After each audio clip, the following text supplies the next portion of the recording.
so there's a lot going on in this question, but the first thing that I want to identify is I have a car A moving in a straight line and car B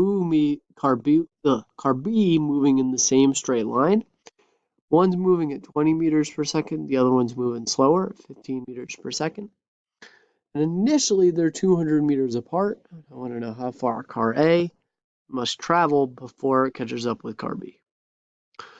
Well, the first thing I can figure out is instead of how far must they travel, right, from its initial position, what I'm going to instead do is say, okay, I know I have a distance that has to be covered by something of 200 meters, right? That's how far apart they are apart, and that distance has to be covered, right?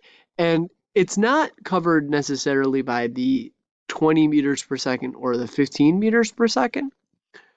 What that means is if I look at this as kind of a relative velocity thing, right? One's going at 20 meters per second, the other's going at 15. 20 meters per second, and the other's going at 15 meters per second. How much faster is this guy going? So the velocity that I'm going to work with is the relative velocity of 5 meters per second. And then I'm going to figure out the time using average velocity equals distance divided by time. And I make my triangle. Average velocity is distance divided by time, which tells me that time is distance divided by average velocity.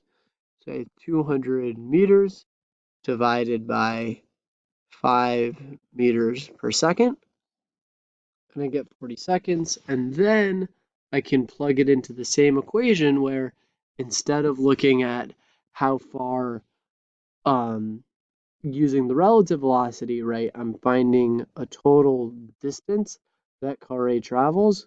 So I use the velocity of car A, which is 20 meters per second, and I multiply it by 40 seconds, and I get a total distance of 800 meters.